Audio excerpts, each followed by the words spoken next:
Good evening, everybody. Welcome to Sunday Night Alive. Today is Sunday, February 12th, and I am arriving in South Africa right at this time that I'm speaking to you. So this is a pre-recorded session, but I promise you it'll be just as impactful as if I were here with you in person. I do invite you still to say hello to me and to each other on the comments or in the chat room so that we can create a little bit of spiritual community here together. For those of you who are new to me, my name is Reverend Denise Schubert. I am the founder and director of A Life of Spiritual Power. I am a New Thought minister. I am a purveyor of possibility and a lover of all things Africa. So I am in South Africa starting Sunday, the 12th until March 11th. I will be streaming to you from Africa in the same way through recordings, and I will be continuing my written blog with everything that's going on in Africa with me. So please do stay tuned for all of that. Our topic today is claim contentment. As you know, this time together is dedicated to practical spirituality, to actually not only studying spiritual and trying to live more happy, proper, good lives, but to actually put these ideas into practice. Because if our spiritual life, our walk of faith does not contribute to the quality of our lives, then why would we bother doing it? If it doesn't contribute to the quality of life on the planet for everyone, why would we do it? So we're here we're here not only individually, but we're here collectively with each other to do the work that is ours to do. So this claiming contentment it may sound ridiculous, but here's the definition. Contentment is a state of calm, peace of mind, happiness, and satisfaction. Now, we live and move and have our being from the moment we appear.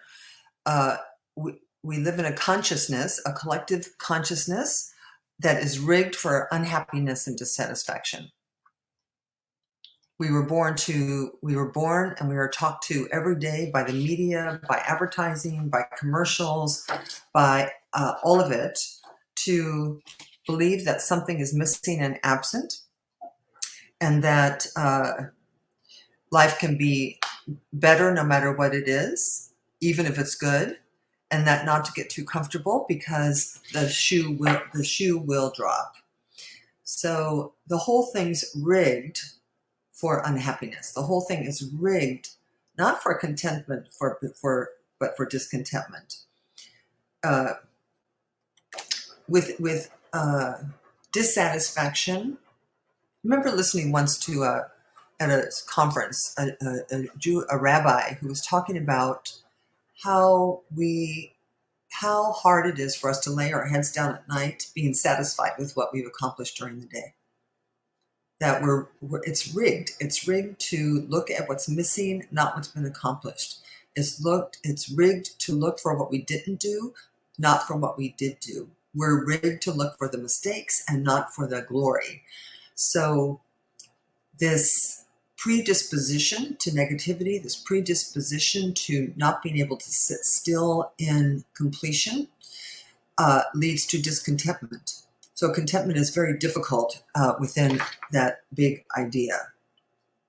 So I don't want you to take my word for it. I want you to actually look and see if you can see in yourself, how hard it is to be satisfied. To say, wow, I did a great job there. I left nothing undone. Or to even be satisfied if you did leave something undone.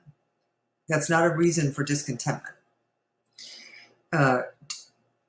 Discontentment, unhappiness is a source of most of how we don't show up in the way that we should show up. I love this quote. You are a divine being, an all-powerful creator. You are a deity in jeans and a t-shirt, and within dwells the infinite wisdom of the ages and the sacred creative force of all that is. So that's who you are. We're not these puny, fat, sickly, pimpled, impotent things that the advertisers and the media would have us think we are. That we are magnificent. Ralph Waldo Emerson said, "Every person is a divinity in disguise, a god playing the fool." So happiness and contentment are actually part of our divine birthright. God didn't make us to suffer or be unhappy or to never be satisfied or contented. We're made actually to play in this realm. We came here to play. We came here to experience. So if we were happy, if you and I were happy and contented, the entire monetary system of the world would collapse because you would no longer buy beer, you would no longer buy face cream as much. You would not be able to be sold so easily on how you can be better if you would just buy this product, or how you can be better if you'll just take this class, or how you would be better if you just do, fill in the blanks. If we could feel good enough about ourselves and happy enough with our lives and contented, we would sleep like angels at night. So the cornerstone of my teaching is that thought comes before circumstances and conditions. Consciousness precedes forms. Forms flow from consciousness. I love to use the words context and content. Context is the big overarching idea, and content is what can possibly happen within that idea. That the context controls circumstances, conditions, and experiences. So this atmosphere of not good enough is a context of not being satisfied, of not being contented. And how the world is showing up is the result of that. So now, this idea of not good enough, this idea of not rich enough, this idea of not enough love, time, money, we did not make up that context. It was handed to us. We inherited it. We were born into it. And because you are divinity, because you are a powerful co-creator, we do not have to accept default contexts. We do not have to accept what everyone else thinks. You and I, unlike rocks, unlike lions, unlike elephants, we think, we deduce, we discern, we decide. And all of those features of how we are in consciousness allow us to repudiate anything that does not work for us. Now, what it does take, Ernest Holmes said, change your thinking, change your life. So what it does take in order to start on a new path, to have a different outcome, to live a different experience, is it takes you discerning for yourself and then declaring what you want, what will be true for you. Now, this is a big idea because most people would say, well, no, you don't get to decide how it is. We have to live according to the rules, norms, and regulations of society. That we can't just change our minds. That doesn't change anything. Well, that's not true. So here's the big aha. This is the rule book of life that nobody ever gave us. It's like, aha, I can create my own reality. I can change the path of my boat. I can climb a different mountain. That's the power and the beauty of New Thought, Ancient Wisdom teachings. It's the power and the beauty of this faith and way of life called New Thought or Science of Mind or whatever you want to call it. So what you get to do, what you and I get to do, is we get to claim contentment. So we get to say, I don't want that, I want this. Now, It does, this declaration for contentment comes with a huge amount of commitment and consciousness and attention and intention, because you are now wanting to replace the default context of discontent and replace it with a content of unconditional contentment. I will be content no matter what. I will be happy no matter what. No matter what's going on out there, I, because I can, will cultivate within myself a sense of contentment. So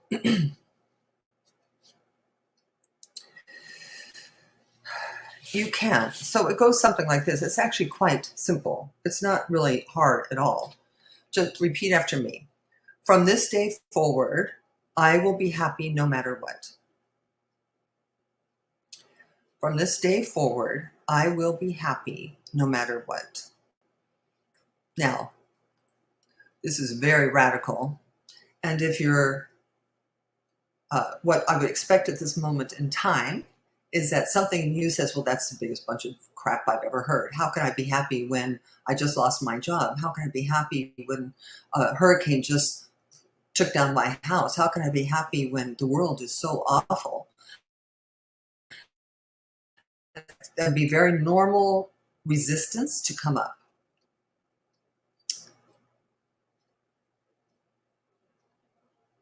I didn't put the quote up here by A Course in Miracles, but it's absolutely beautiful.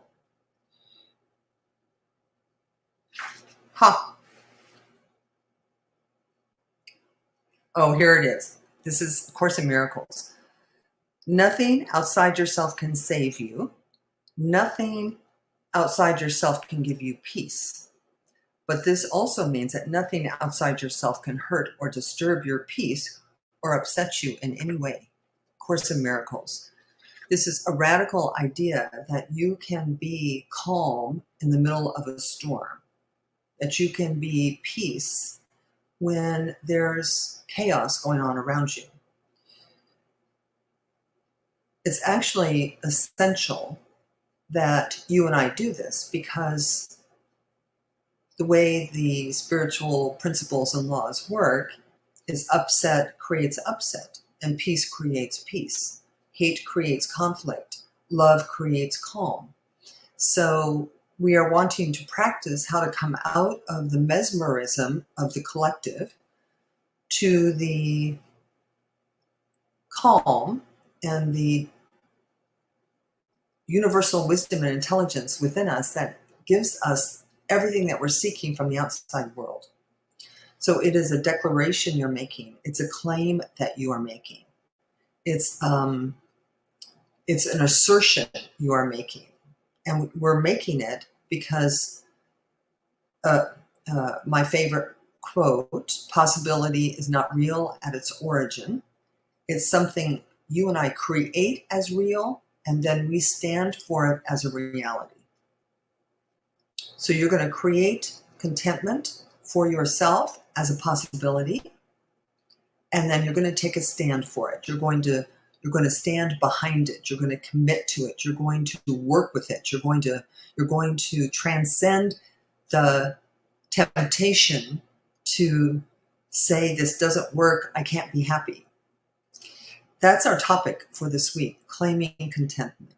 There's a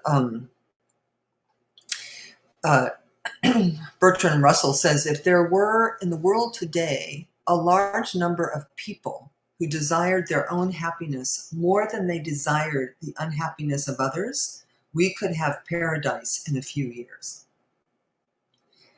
So these ideas that we talk about on Sunday Night Alive are not airy-fairy. They are based on the way the world works, the way the invisible world works. We know how the way the physical world works because we've been conscious enough for several hundred years to observe it. So we know how flowers grow, and we know how to make fire, and we know how to build a house, and we know how to shoot a rocket into the atmosphere. But what you and I don't know very much about is how to use the power of our minds in order to shape circumstances. We have to learn how to do that because nobody told us that that's how it works. We always thought everything just appeared, that we were powerless against the world of forms and effects. But we're not. We're not powerless. We are powerful because we are divinity in blue jeans. So your work is really just to practice. Practice, practice, practice, practice.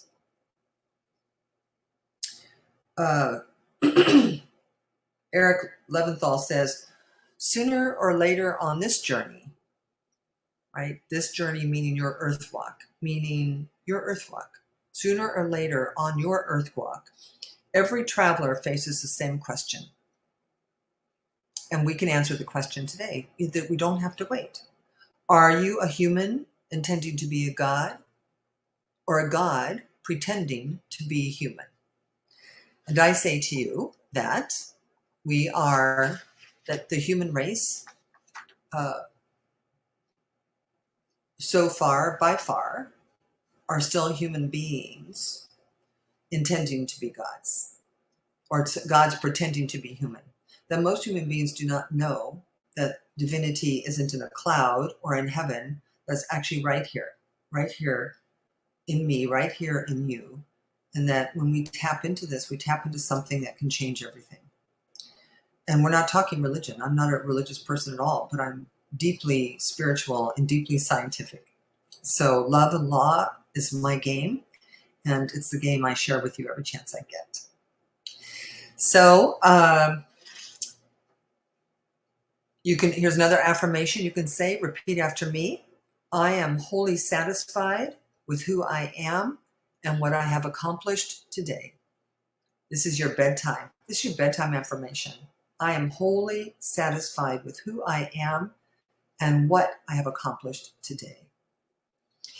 So this will be available on Facebook and YouTube forever. So if you need to go back and revisit, you can.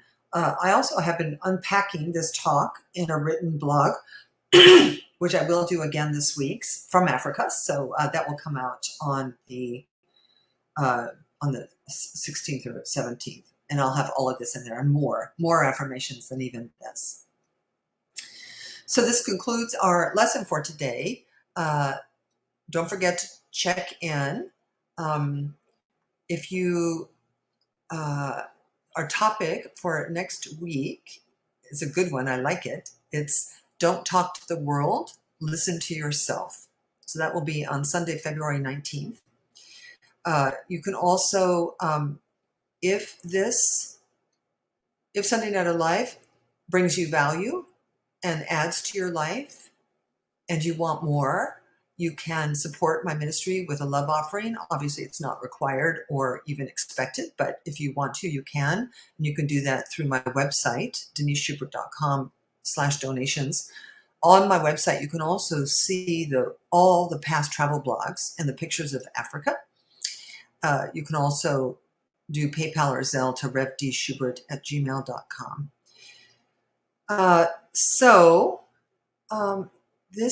That is it.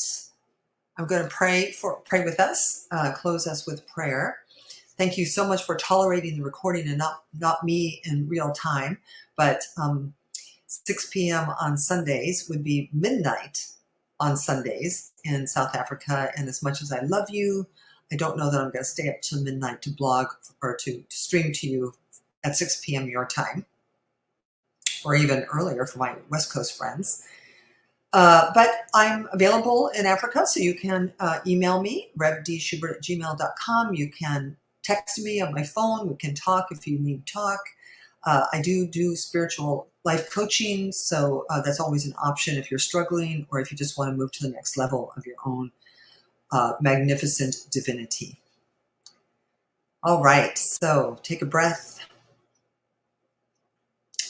And so how good it is to pause together, to remember in this moment that we are more than this. We are more than our circumstances, more than our conditions, more than our bodies, more than our health, more than our money, that we are gods in blue jeans and t-shirts, that we are made in the image and likeness of unlimited possibility, made in the image and likeness of universal intelligence, that we are made, we are imbued with God-given gifts of commitment, vision, imagination, and the power to speak our word, to think our thoughts, to feel our feelings, knowing that it is that thinking, that feeling, that knowing that absolutely moves from us and begins to co-create in our world, that we people our universe with our thoughts.